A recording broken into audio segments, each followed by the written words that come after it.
I took my first trip into Milan. I got to Milan by regional train, and it was very easy and convenient. It only took about a half hour to get there, and it was fun to go through different parts of Italy that I normally wouldn't see. I was super excited as soon as I hopped off the train, and Milan was beautiful. There was so many different types of architectures and buildings and colors and styles, and it was just so much for me to take in. And the streets themselves were pretty busy, especially around central Milan, and it was just so much fun to walk around and see the sights. My first stop was Pinocoteca Di Brera. It's an art museum. I didn't go inside, but the grounds are open to the public, and I was just taken aback by this beautiful courtyard and its architecture. I thought all these columns in this courtyard were absolutely gorgeous, and I just loved being here. I also managed to pass by Teatro alla Scala, which is a famous opera house. I then went to Galleria Vittorio Emanuele, and it is the famous shopping center where all of those designer stores are, like Prada, Gucci, Dior, Chanel, Bottega Veneta. They were all there, and it was so fun to just see them all in one place in these fancy stores. I was also very taken aback by the architecture. It was absolutely stunning inside. The buildings themselves were gorgeous. I also really enjoyed the floors, which were beautifully tiled. And then I fell in love with the ceiling, with its glass and the framework inside. It was absolutely beautiful. After my walk through the Galleria, I found the Duomo, and it was stunning. Just look at it. Its stonework was beautiful. It was huge. It had tons of spires, and I just couldn't get enough of looking at it. Here's a little side view. It was beautiful. And in the square, I have to say there was quite a lot of pigeons.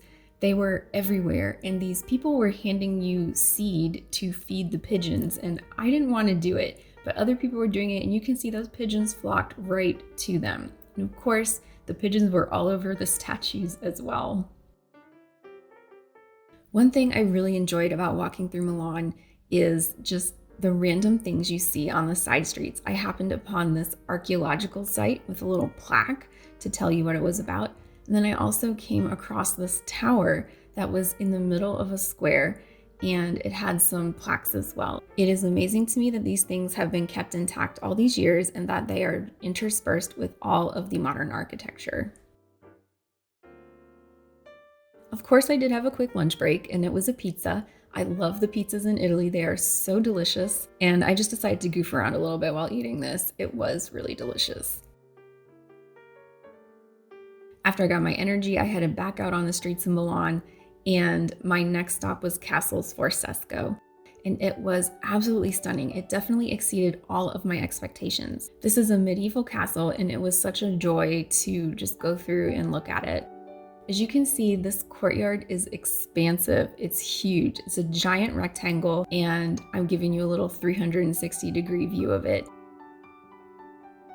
And I really just enjoyed taking in the scenery.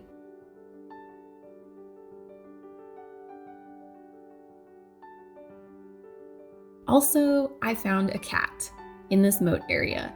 There he is. And he was just living his life, having a good time, and I was glad to see this cat. I then toured the castle some more. Inside, there were a few other courtyard areas. There was this reflecting pool area, which was really beautiful. I enjoyed walking around this.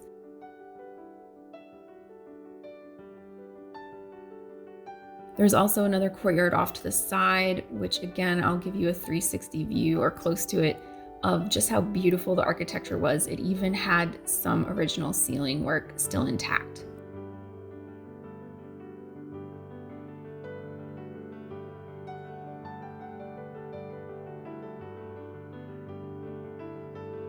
Upon exiting the castle, I could see the Arco della Pace. Unfortunately, this camera angle does not do it justice. There I am pointing to it, but it was really nice to see. And then I exited the castle, still beautiful to look at.